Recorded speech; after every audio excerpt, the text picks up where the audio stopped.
Dodge City and in the territory on west, there's just one way to handle the killers and the spoilers. And that's with a U.S. Marshal and the smell of Gunsmoke.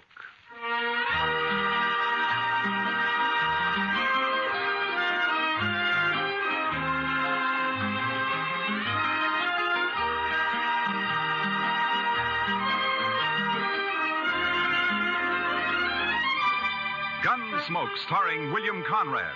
The story of the violence that moved west with young America. The story of a man who moved with it. Matt Dillon, United States Marshal.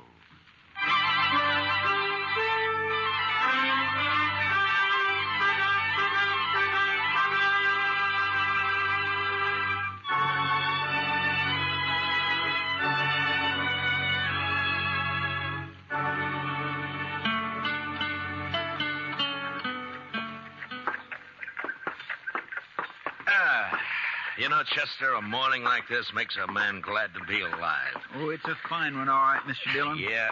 A little nippy, maybe, but just fine. Indian summer hanging on and winter holding off. You know, Chester, this time of year, I wouldn't trade western Kansas for everything east of the Mississippi. Oh, good. Pedro's got a fire going. I built the fire, Marshal Dillon. Oh, good morning, Caleb. I've been waiting in his jail office for a full 2 hours. What time do you start work, Marshal? You know Caleb Andrews, don't you, Chester? Oh, yes, indeed. How are you, Mr. Andrews? Marshal, I have an order here from the U.S. District Court. I believe it's your job to serve such orders. Yeah, it is. I don't get them often, though. Order of foreclosure and eviction on Ed Blake. Why are you doing this to Ed, Caleb? The man borrowed money from me. He gave me a mortgage on his farm and household effects. He can't pay it. Why do you think I'm doing it? It only came due 3 days ago. You sure didn't waste any time. I'm not interested in your opinions, Marshal Dillon. Yeah, amount of the mortgage. $420. What do you need with $420? You own half of Ford County now. Marshal, it's not your place. You know as well as I do why Ed Blake can't pay this off. His horse rolled on him last spring and broke his leg. And his wife and kid nearly broke their backs trying to get a crop out. I didn't come here to listen to you. If you let this ride on through the winter, you'll get your money out of it. If you go ahead and foreclose now, you'll wipe him out. Marshal, I already have foreclosed. You would break a man for $420 you don't even need, huh? As I said, your opinions don't interest me. All I expect from you is to serve these papers. All right, I'll serve them. You'll notice they're to be served today. I said I'd serve them. Now get out. What? This office belongs to the United States government, and as far as I know, that's one thing you got no mortgage on, so get out. You may find I have some influence in Washington, Marshal Dillon. Then see if you can get me a decent salary for this rotten job of mine. It sure was a fine morning, Mr. Dillon. Yeah, it was.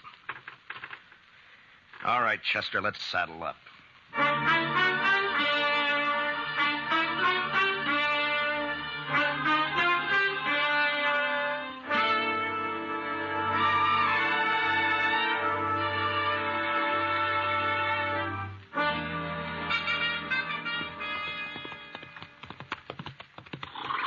This is one job I surely wish we didn't have to do, Mr. Dillon.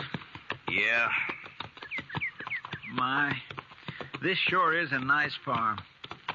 Ed and Martha have put in a lot of work here the last 4 years. We don't have any choice, Chester. Yes, sir, I know. It's a downright shame, though. Hey, Marshal! Oh, boy. Wow. Hi, Jimmy. Looky here what I got, Marshal. Wow, looks to me like a mighty dead coyote. Sure, that's what it is.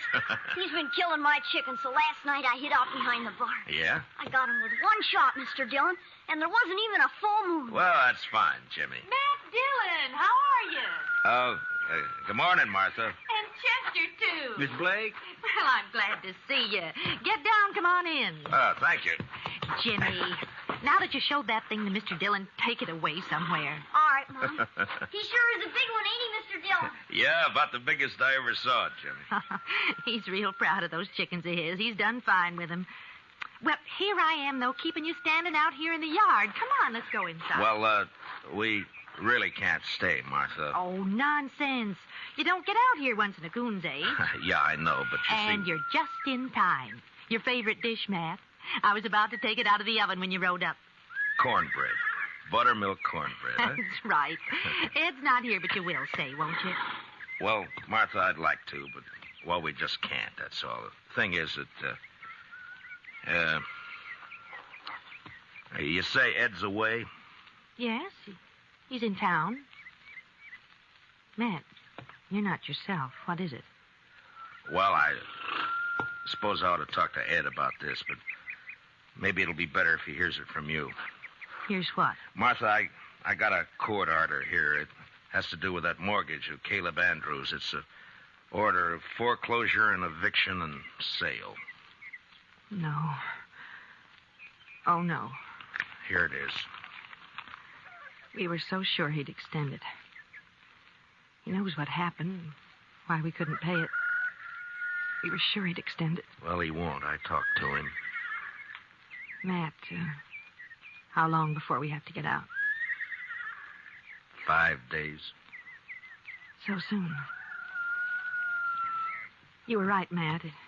It is better that Ed hears it from me. Coming on top of everything else, it'll...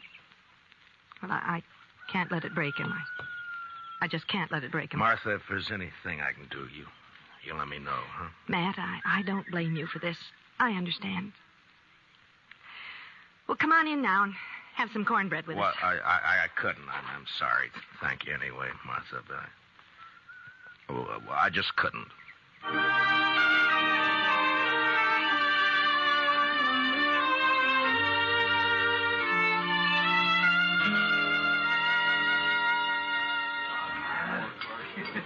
Matt, you looked low all week. Oh, it's just things in general, Kitty. Sometimes you get to wondering if it's all worth it or not. The Blakes, huh? Chester was telling me. Chester talks too much. It's not your fault, Matt. Somebody had to serve the order. Somebody has to be hangman, too. Life's never all good, Matt. There's always a little bad in it. Well, in my job, it's more than a little. Try making your living sometime as a dance hall girl. Yeah, I guess.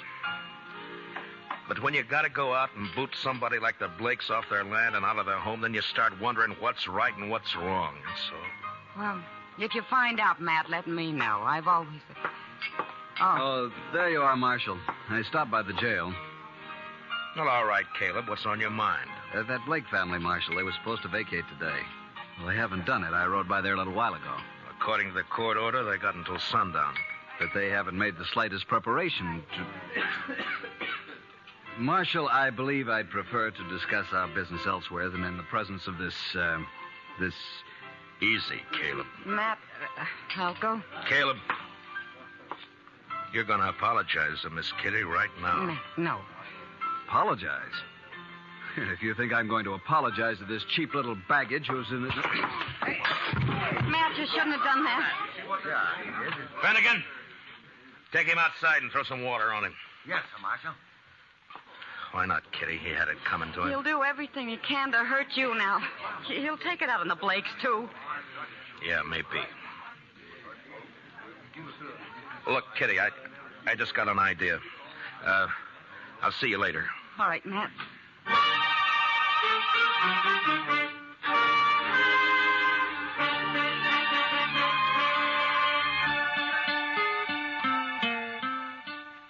But, Matt, the mere fact a man runs a bank doesn't always mean he's got a free hand in everything he does. A bank has stockholders, a board of directors. I've got to listen to them. I think they'd approve the loan, Clem. Another thing, Caleb Andrews is the biggest account I've got. If I crossed him by taking this loan you suggest, Matt, he'd break me. I see. All right, Clem. Forget it. Matt, I realize I'm under obligation to you. You saved my life that time the James brothers held me up. Saved the bank, too, in fact, but... That was part of my job, Clem. There's no obligation. I was just asking you as a friend to help out another friend. Matt, I'd like to do it, but I just can't. Don't you see? Yeah, sure, Clem. I see. Just forget it. Gotta think of my wife and the two girls. Yeah, of course you have. It's not that I don't want to help. I understand, Clem. I really do. Forget it.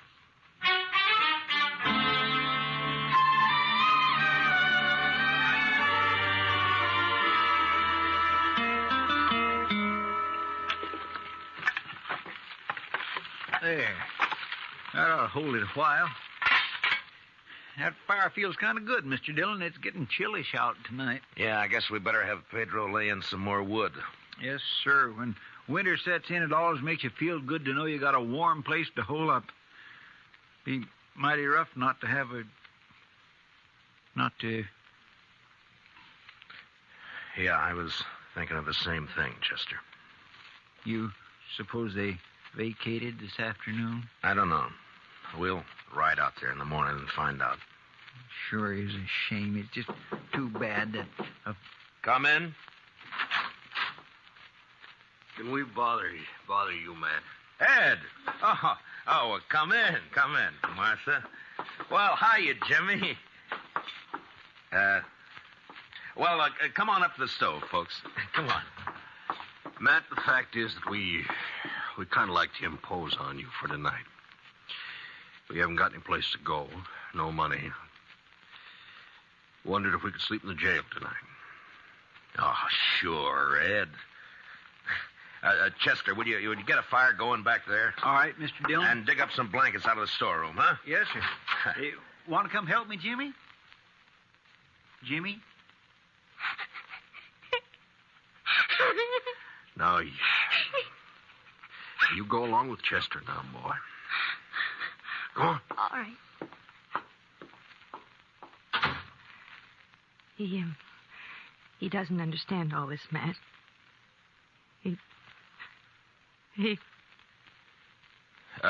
Ed, we may as well get your stuff out of the wagon, I guess. Well, there ain't any wagon, Matt. We walked into town. 6 miles? With that leg? I know, but that wagon, the horses, all the household goods, they're all covered by that mortgage. We didn't take anything, except the clothes on our backs. Oh, so help me, Ed. So help me if I could... It's all right, Matt. We know how you feel. But after all, we started with nothing before. We can do it again. But there's no reason you should have to. We do have to, though. And that's that. Ed and I can accept it. We're not bitter any longer. Jimmy can't understand. He's been carrying on pretty bad, but he's just a boy. And in time, he'll be able to... Dillon? Yeah, what is it, Chester? It's Jimmy. He grabbed a rifle from off the rack and took out the back way. I couldn't stop him. What? But where on earth's he going? I think I know where he's going. And heaven help Caleb Andrews if we don't catch him.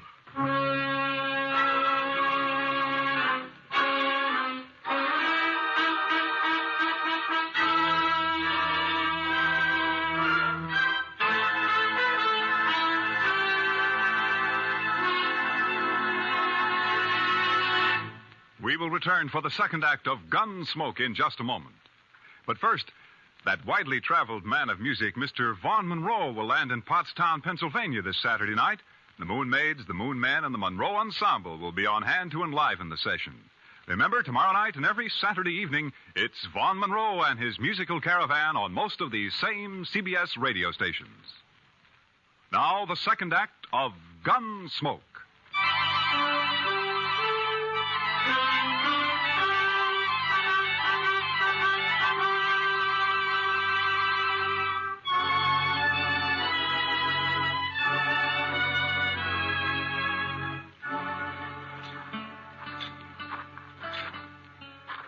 That's Mr. Andrews' house there on the corner.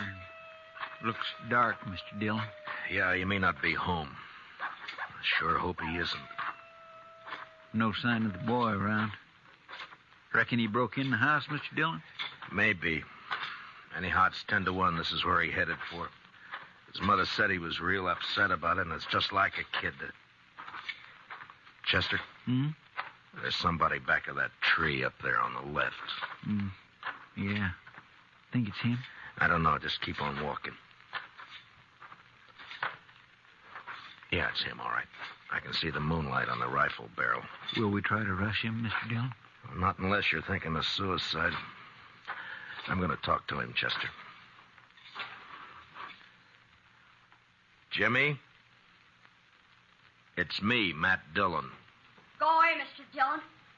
Better go away now. Don't bother me. I can't do that, Jimmy. You're a friend of mine, and I figure you're waiting here to do something that you'd be sorry for, and I I can't let you do that. Nothing you can do about it, Mr. Dillon. I got a gun here and I'm going to kill him. You go away now and leave me alone.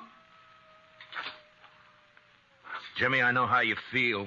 I don't like Caleb either, but killing him's no answer.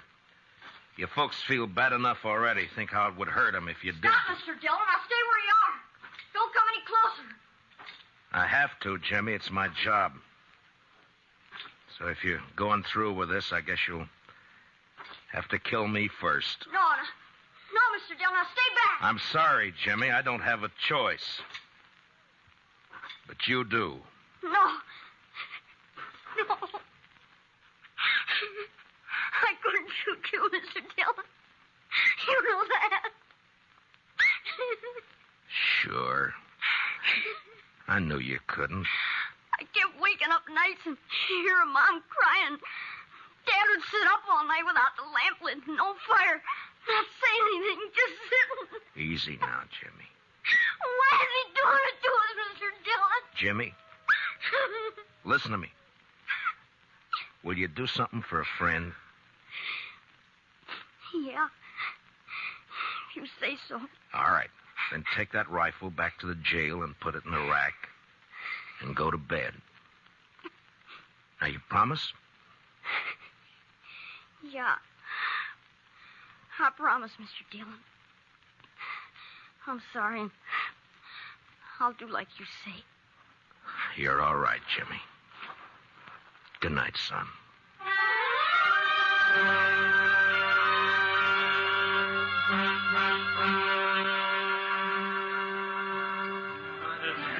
I could have told you Clem Bates wouldn't do anything, Matt. He wouldn't dare. He'd be scared Caleb would take his money out of the bank. Yeah, that's about what he said. I don't know, Kitty. I've done everything I could possibly think Oh, of. the worst of it is everybody in town's just as scared of Caleb as Clem is. I doubt if they'll even have the nerve to bid against him at the sale. Yeah, I know. He'll probably get the place at not much more than the amount of the mortgage. $420. Matt, I've seen more than that change hands across a poker table here in one deal. You think that's all it takes? I beg your pardon, Miss Kitty. Oh, of course, Jack. I'm not usually one to eavesdrop on people, but I have been listening to you, too. Jack, have you met Marshal Dillon? No, I haven't had the pleasure. The reason I butted in, Miss Kitty, I heard you talking about these people losing their home. I don't know this fellow Blake. He's never done any business over my table and probably never will. No, I don't think he's ever been in here. And I don't know if this will make sense. But the thing is, I left home when I was 10 years old, and I've been drifting ever since. When I see somebody like this Blake that sticks it out and works and fights and then gets a raw deal. Well, what I'm getting at, here's $50 if that'll help him any. Oh, Jack. Well, this is awful decent of you, Jack. Matt, I said a while ago that nearly everyone in town was afraid of Caleb. Yeah? Well, there's some who aren't. Like Jack here and me and the rest of the dealers and the gamblers and the girls and the bartenders. That's right, Miss Kitty. Because we're drifters. We got nothing to lose. Matt, I'll raise $420 right here in the Texas Trail. By heaven, Kitty, I think you could. Well, I can't do as well as Jack, but... here's 20 from me. Boys! Everybody! Now listen to me for a minute. I got something to say.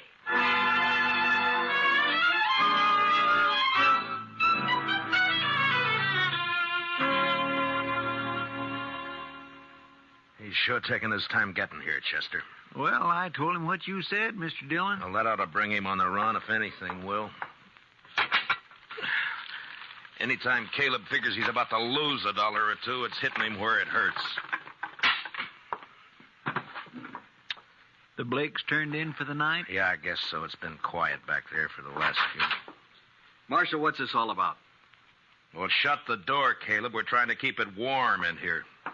Would you mind telling me why I've been called over here at this time of night? Yeah, sure. Here's $420. The Blakes want to pay off the mortgage. They do they? The court costs up to now probably run about $10. I'll pay that myself. That's mighty generous of you. Well, good night, Marshal. Is it a deal, then? I am not the least bit interested in having that mortgage paid off, Marshal Dillon. The Blake farm is worth about $2,000 now, and in 5 years it'll be worth 3 times that much. Land's going up in Ford County. That's why I'm grabbing every piece I can get. So I don't want the money. I want the farm. And when it's put up for sale, I'll get it at my own price. The foreclosure still goes. I see. Good night, gentlemen. Well, I guess that's that, Mr. Dillon. I don't know why I even thought he'd take the money. The Blakes won't get a cent out of the sale. He'll scare everybody off and bid it in a few dollars over the amount of the mortgage, and nobody in town will even try to...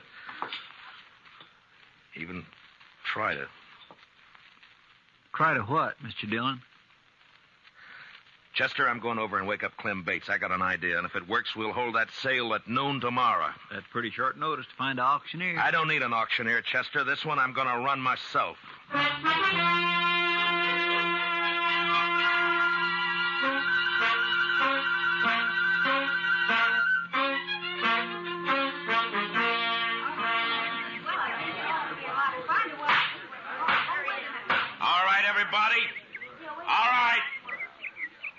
You know what we're here for.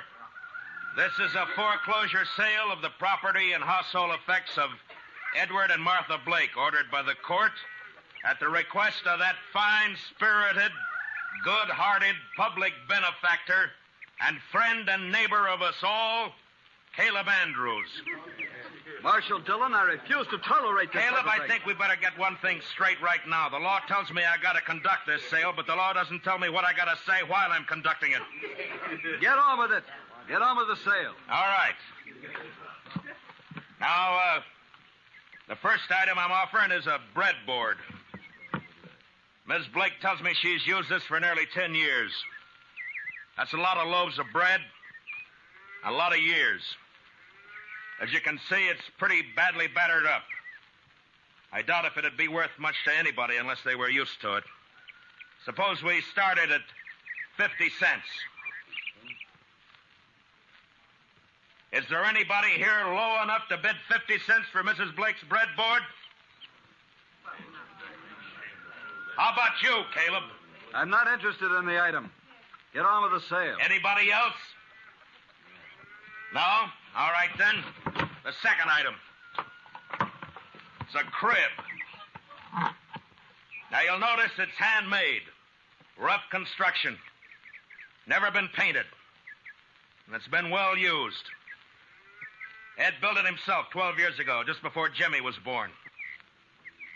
There are teeth marks all over the slats here, but that doesn't really hurt anything.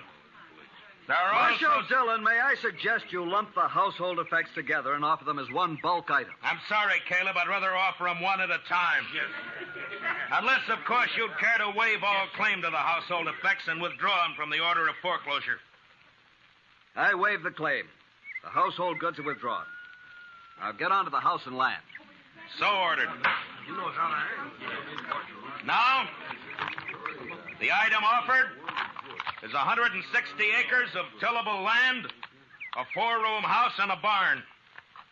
I won't read through the description. You all know the property. It's a good farm. The amount of the mortgage is $420, held by Caleb Andrews. All right, the bidding's open. What am I offered? $450. I have $450 from Caleb Andrews. Do I hear another bid? Oh, the farm's worth $2,000. You're going to let him have it for $450? How about another bidder?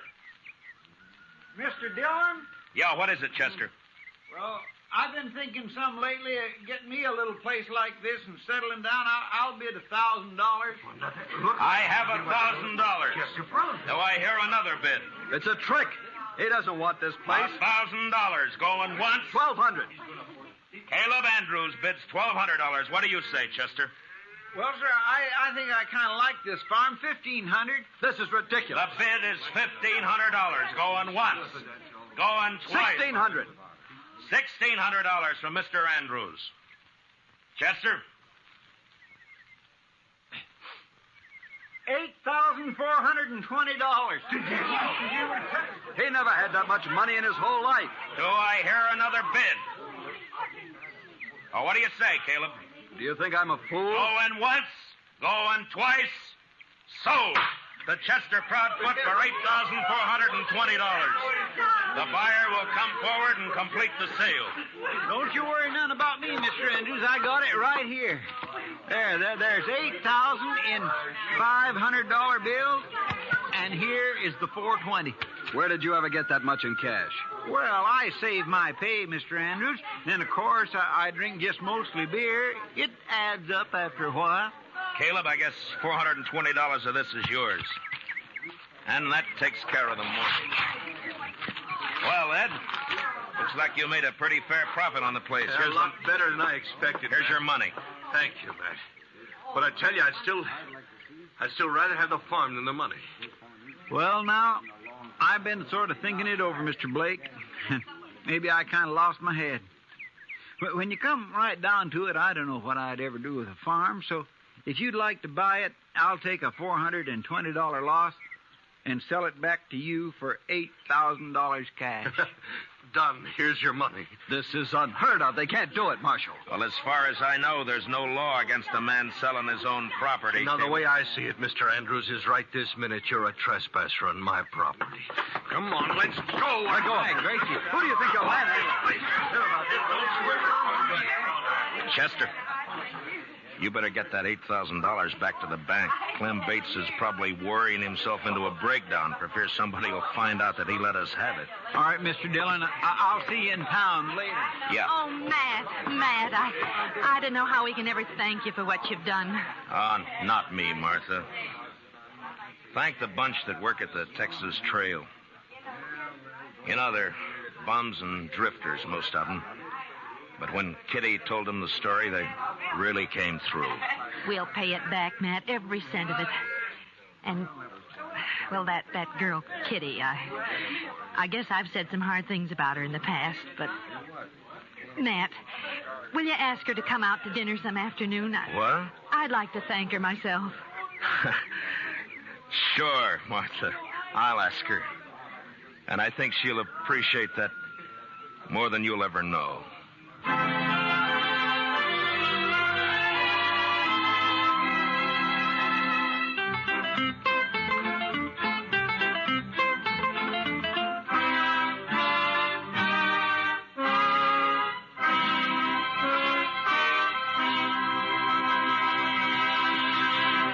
Gunsmoke, under the direction of Norman MacDonald, stars William Conrad as Matt Dillon, U.S. Marshal.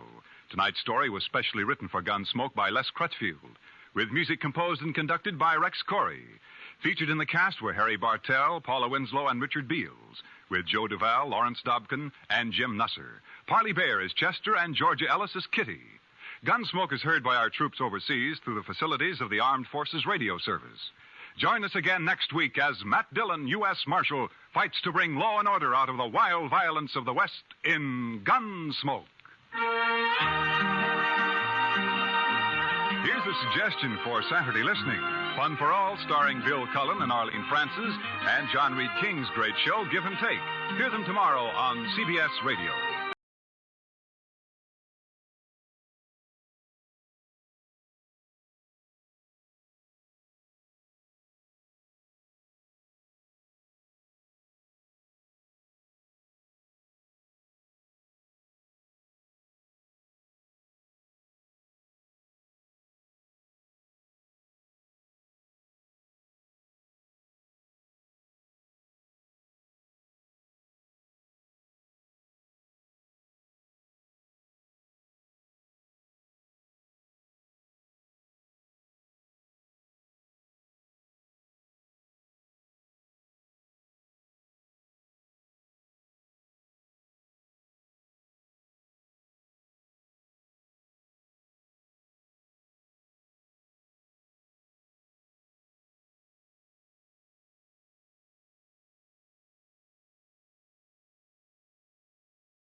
Around Dodge City and in the territory on west, there's just one way to handle the killers and the spoilers, and that's with a U.S. Marshal and the smell of gun smoke.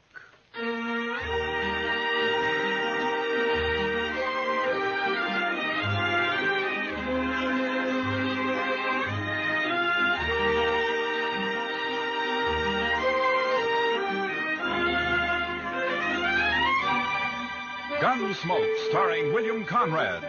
The transcribed story of the violence that moved west with young America. The story of a man who moved with it. Matt Dillon, United States Marshal.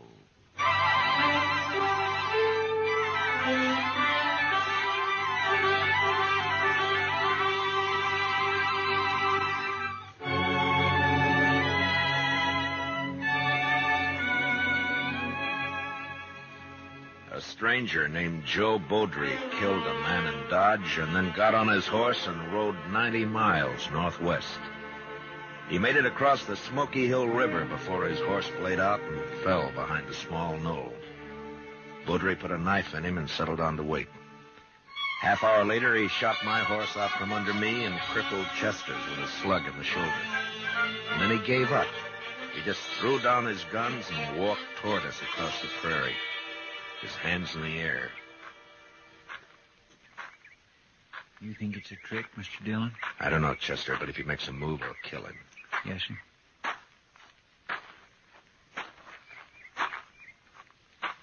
That's far enough, Beaudry. Now turn around.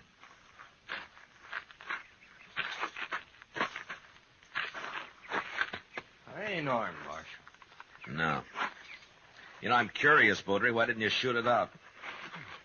I don't want to kill anybody, Marshal. You killed a man in Dodge. He went for his gun. I had to. Some of the witnesses say he didn't. Oh, sure. Friends of his. I heard him. That's why I lit out. Man looks guilty when he runs. You should have stayed and faced it. Now, what there. kind of shake could I get in a strange town, Marshal? Everybody be against me. The law protects you if you're innocent. You'll have to stand trial now anyway. Well, maybe I made a mistake, but I'm still alive. Yeah, and a long way from Dodge. Say, by gracious, that's right. How are we going to get back, Mr. Dillon? Well, we crossed the Overland Express route about 5 miles back. We'll just walk to the road and wait for his stage, I guess. Yeah, but the stage don't go up to Dodge from here, sir. Well, we'll take it into Fort Donner. Maybe the Army will lend us some horses there, and we can turn them back at Fort Dodge. Marshal. Yeah. Well, I know you don't owe me no favors, Marshal, but I never been arrested before. I'd be kind of ashamed in front of everybody on stage. Well, that's tough, Beaudry. What do you expect me to do? Well, only a little thing, Marshal. Won't make any difference to you. Just don't let them know that you're taking me in is all. All right, Beaudry. I guess it doesn't matter. Thanks. I'm not wearing a badge anyway. But you make one move, and I'll hog-tie you, and you'll ride on the roof. Or you'll be dead. Well, it's a deal, Marshal. You'll get a fair trial, Beaudry. If you're innocent, you'll go free. Well, if it is a fair trial, I'm going back to California. I don't know why I ever left it. You come from California? Yeah. Hey, Marshal, look, is it all right if I lug my saddleback with me? Yeah, sure. We're not leaving ours. Chester, I'll go with Beaudry and get his guns. Yes, Mr. Dillon.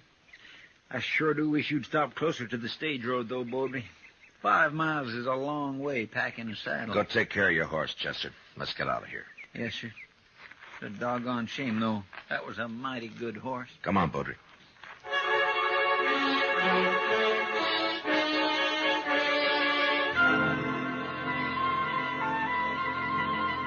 I sure hope the stage hasn't gone by already, Mr. Dillon. Why don't you get off your back and look down the road, Chester? Well, I declare. Looky yonder, it's a-comin'. And it's painted bright red, too, Mr. Dillon. Hey, what if they don't stop for us, Marshal? Road agents don't usually carry their saddles. The driver will notice that if he's awake. Driving a 6-horse hitch ought to keep him awake. Yeah, but not sober.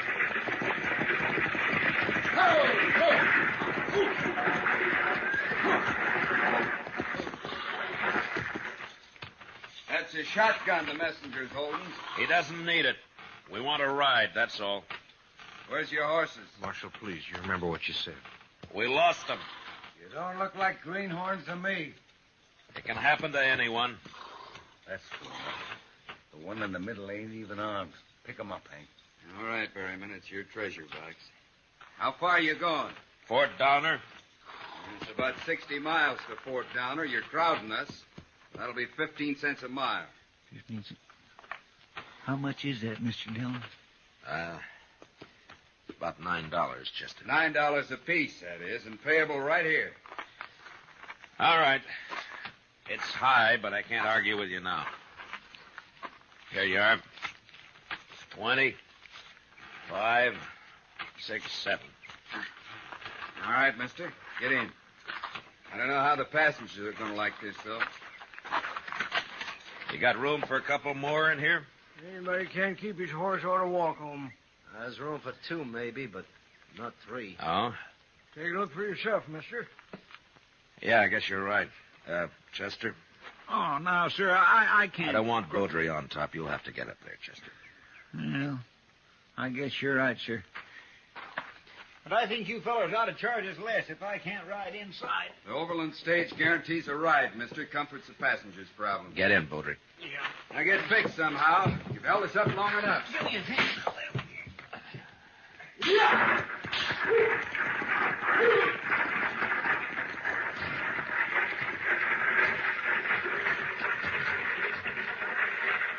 You don't look like a judge, mister. I'm not a judge. Well, you must be important somehow. We order these men around, and that fellow on top there calls you sir. Dillon? Well, let's just say that I'm sort of the boss of this outfit, mister. What'd you say your name was? I didn't say. It happens to be Dillon. Oh, I'm Zimmer. Old man here called himself Gant. My name is Gann. I ain't ashamed of it. I don't give a long hoot what any of you call yourselves. Gant's kind of crusty, but he's sober. That's more than I can say for the other 2 here. They only wake up long enough to pull on that jug they got and get drunk enough to go back to sleep. Well, that's not a bad way to travel if your stomach can stand it, I guess. No, it ain't good myself if I was younger. What business you in, Dillon? You ask too many questions, Zimmer. You ain't got no manners. Nobody's asking you, old man. Good. Then I don't have to listen to your gobbling. Now, listen here, Gant. Any more out of you, and I'll tear you apart. You can't spook me. I'm too old. 85, mister. Would you believe it? No, sir, I wouldn't. That's mighty old. You sure don't look it. I knew Meriwether Lewis, mister. Met him in St. Louis when he and Clark come back from the Pacific. Now who's doing all the talking? Leave him be, Zimmer. There's no harm in passing the time. Look, mister. You may be the boss of these other fellas, but you don't run me. Nobody's trying to run you. Just take it easy. Don't pay him no mind, Dillon. He's just nervous about something. What are you driving at, old man? We'll be at Monument Station in about an hour, Dillon. Spend the night there. Hope the chow's improved. Last time I was there, all I had was fat pork. One passenger says, I never eat fat pork. So the cook told him, well, then just help yourself to the mustard.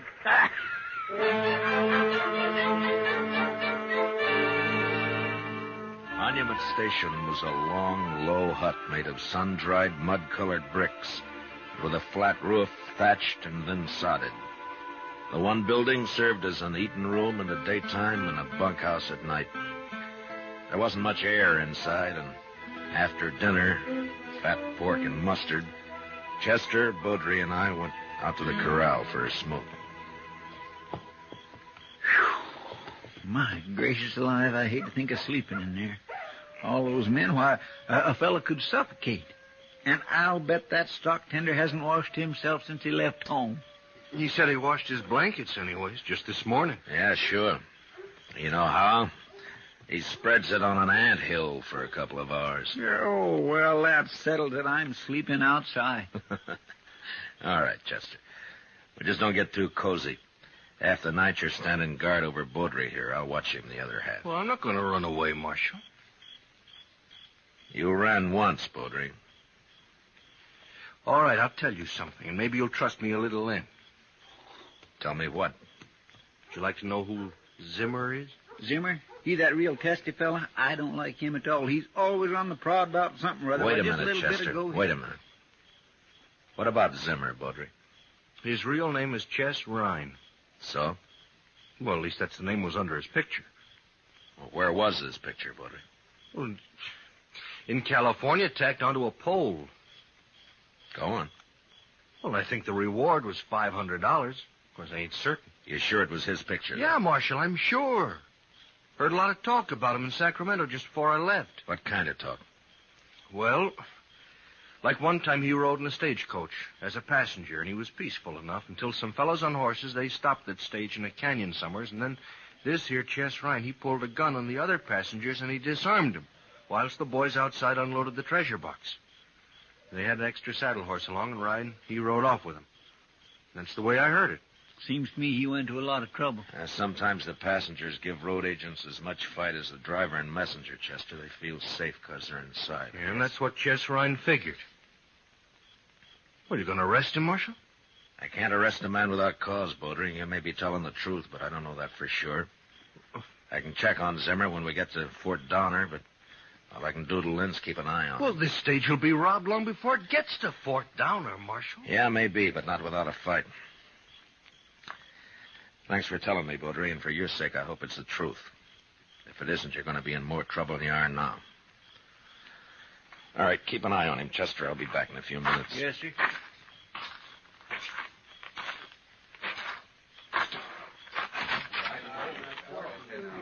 Berryman? Yeah? Out here a minute, will you? What's up, mister? I want to talk to you, that's all. Alone. Come on outside, huh? Be right back, Hank. Save some of that whiskey for me. Right, Barry.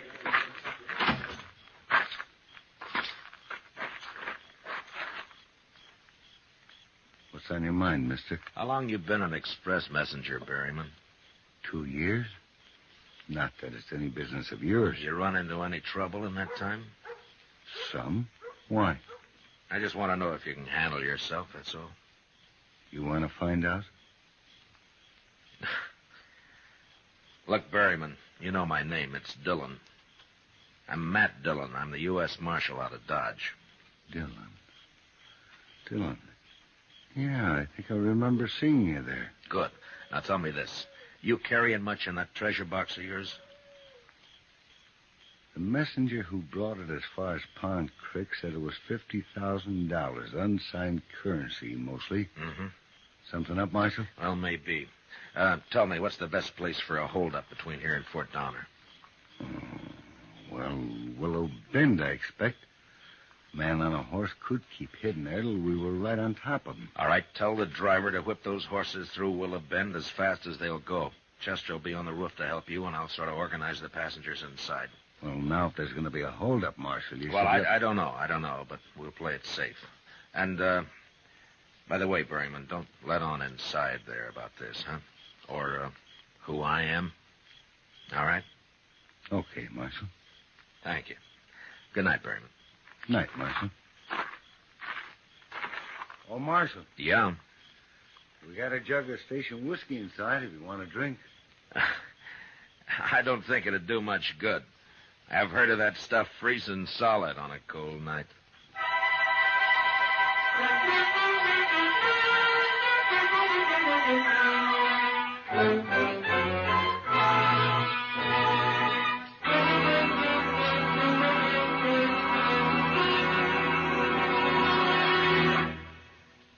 We will return for the second act of Gunsmoke in just a moment. But first, backing up the great CBS Radio News Team election night will be Univac, the new electric brain operating for the first time to bring you faster, more accurate, more complete election night totals. November 4th, starting at 8 p.m. New York time, CBS Radio reports the election returns from coast to coast. Make CBS Radio your election headquarters to hear the trends, the color, and the mounting tide of results, reported by Edward R. Murrow, Lowell Thomas, and the rest of the same great CBS radio team that made convention reporting history earlier this year. Now, the second act of Gunsmoke.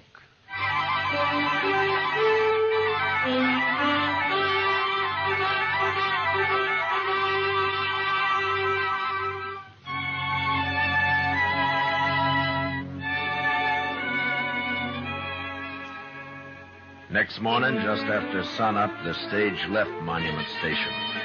It was 10 miles to Willow Bend and 12 miles to the next change of horses at a small swing station run by a lone stock tender. Zimmer, or Chess Ryan, if that's who he was, seemed nervous. Too nervous for an experienced road agent, but maybe he had figured me for what I was, and that gave him the jumps. Anyway, I sat next to him so I could handle him faster if and when the time came. We drove at an easy pace until we neared the bend. Then the driver popped his whip over the teams, and they began to run hard. But suddenly he was pulling them in and braking at the same time. One move by Zimmer at that point, and I'd have killed or crippled him. What are we stopping here for? Hey, driver, what's up? Wheels been dragging. Couldn't you feel it pull? All right, everybody out. Well, what's the idea, driver? What's wrong? The wheel's stuck. Can't pull it off with you in there. Come on, hurry it up. Baudry, get over there by Chester. Oh, don't you worry about me. You keep an eye on Reed. Go on now. Come on. What do you think, Dillon? Well, they'd have jumped us by now, Berryman, while everybody was still inside. But keep your head up anyway. You watch the other side of the coach. I'll stay here. Okay. What do you mean it wasn't greased? Why not? It's sizzling hot. You have to cool before we can take it off. That drunken fool at Monument didn't grease this one, that's all. Take a bullwhip to him when I get back there. Well, you can grease it now, can't you? I could, mister, if I had any grease. Well, you mean you haven't got any? Not unless I render you down and make some. Now get out of my way. Well, any more of that and I'll... All right, forget it. What are we going to do? How about grass, driver? Hey, that's an idea. Wrap it around the spindle and go till it wears out. It won't last long, but we can keep putting it on till we get to the next station. We'll be all day stopping every half mile. Why don't you greenhorns ask a real man how to fix it? All right, Pop. How are we going to fix it? Cheese? Cheese? Yes, cheese. Cheese. One fine, too. Yeah, it might at that. I suppose you brought some cheese along just in case, Pop, huh? I brought it along to eat. You get it? But I'll let you have it. It's in my carpet bag.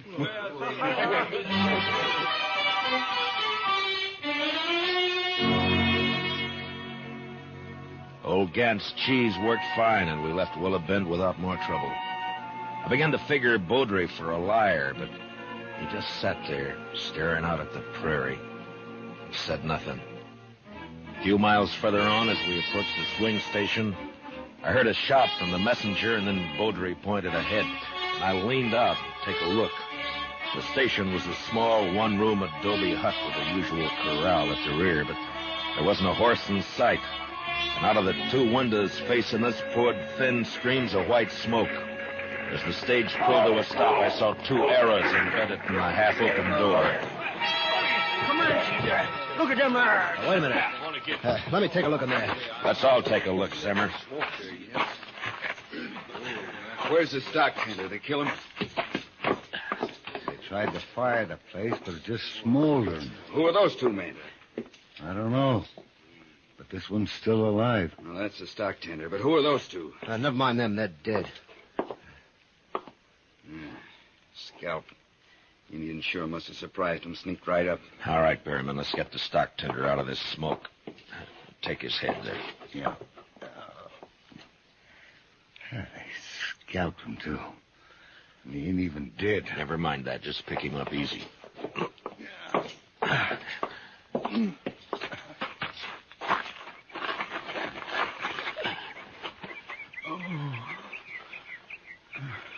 It's all right, fella. Stage is here. Indians, Comanches, they scalped me.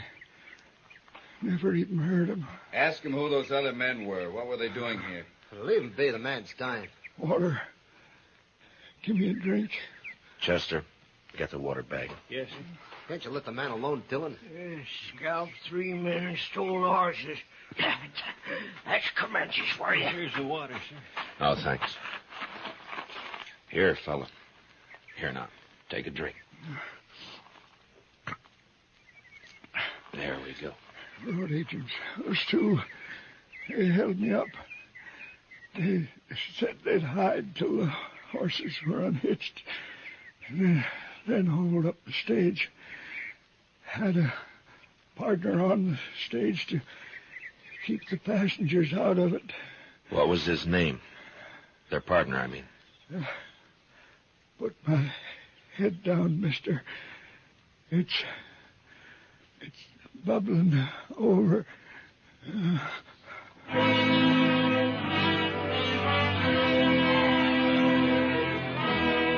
stock tender Bender's eyes clouded up and went blank as I lay his head back.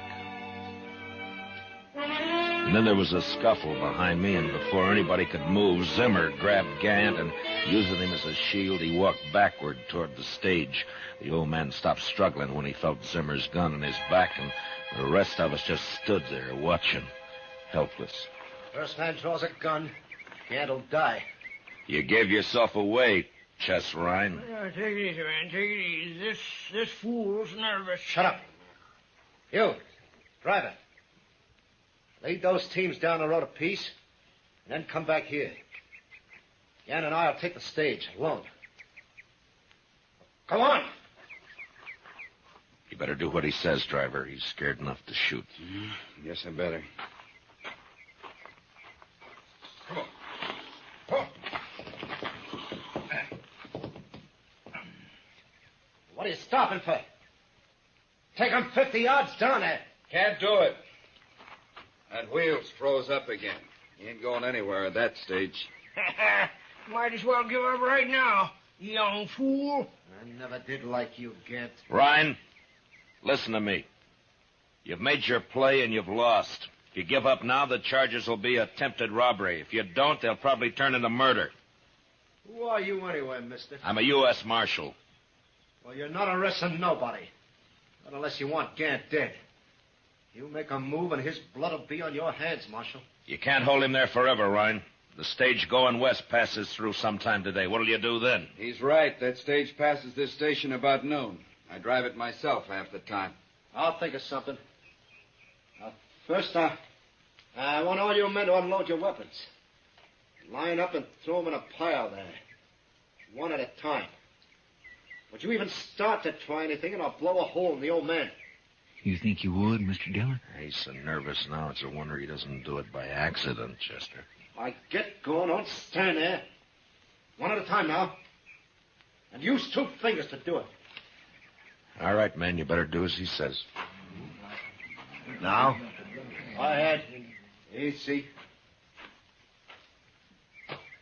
All right. Next man. Beaudry. Yeah? You're the only man who might There's stop mine. this. How? Pretend to join him. You trust me that much?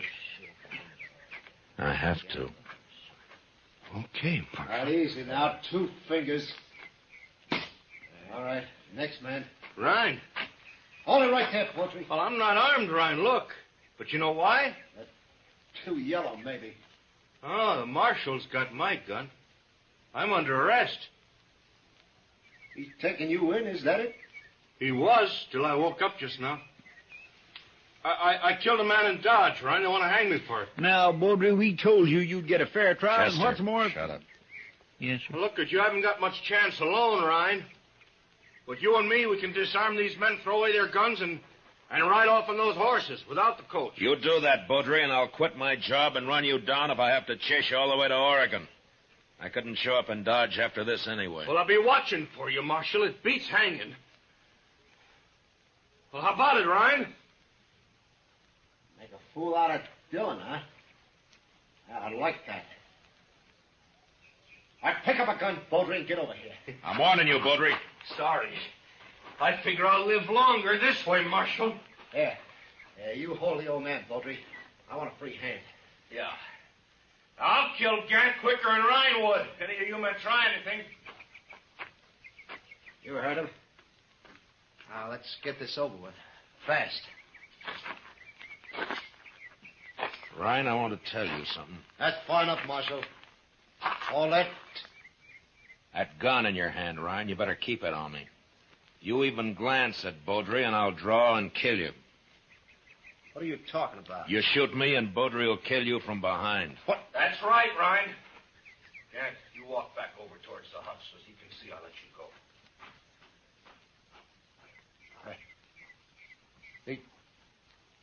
He'd trick you, too. But I can still kill you, Marshal. Yeah, that's right, Ryan. You can still kill me.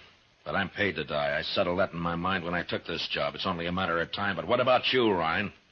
You ready to die? You can't do this. I'm doing it, Ryan. I'm doing it now. I'm going to walk right up to you, and you're going to give me that gun. Stop, Marshal. Don't. Yours fine if you shoot right. Let me have the gun, Ryan. Easy, No. Ryan. Now! Did he hit you, Mr. Dillon? No, he waited a second too long. Worked, Marshal. By you worked. Yeah. Yeah, you did fine, Baudry. I'm going to remember it. Yeah. Now, give me back that gun. What?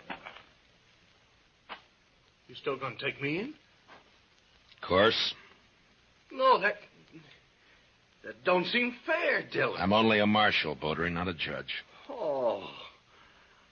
I'm not sure I wouldn't rather die right here. Wait, Baudry. Now, I'll testify at your trial, and I promise you it'll be a fair one, but that's all. Now, give me the gun. You don't make it easy, Marshal. My job's to bring you in. Any way I can get you there. Dead or alive? That's right.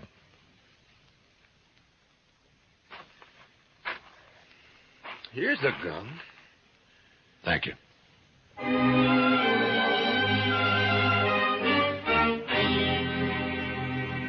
The next day, I turned Chess Ryan over to the Army at Fort Donner. The colonel wanted credit for sending him back to California, and I wanted to be rid of him. Took us 3 days to ride back to Dodge. On the way, we got to be real good friends with Joe Baudry. I wouldn't let him have his gun back. But even so, he managed to supply us with antelope steaks every morning. I made him borrow Chester's gun.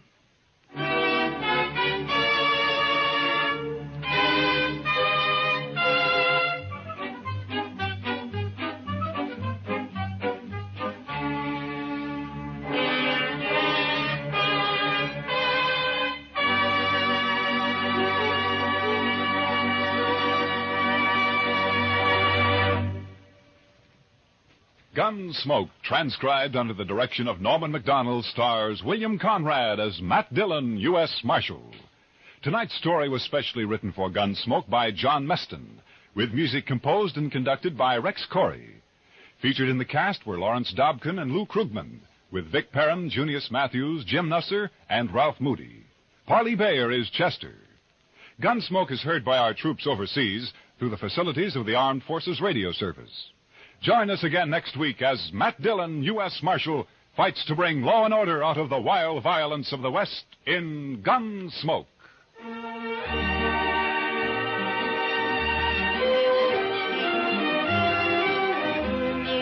Thousands of acres of timber are afire in the Midwest, New England, Far West, and Southern areas. This is a word of warning to all who may be in or near woodlands. Take every precaution to avoid setting fires with cigarettes, matches, campfires. Timber is vital to America's defense. Human lives and property are at stake, too. Hunters especially are urged to exercise caution. Any further damage may result in suspension of the hunting season indefinitely. Clancy Cassell speaking, and remember Edgar Bergen and Charlie McCarthy open fire on your funny bone Sunday nights on the CBS Radio Network.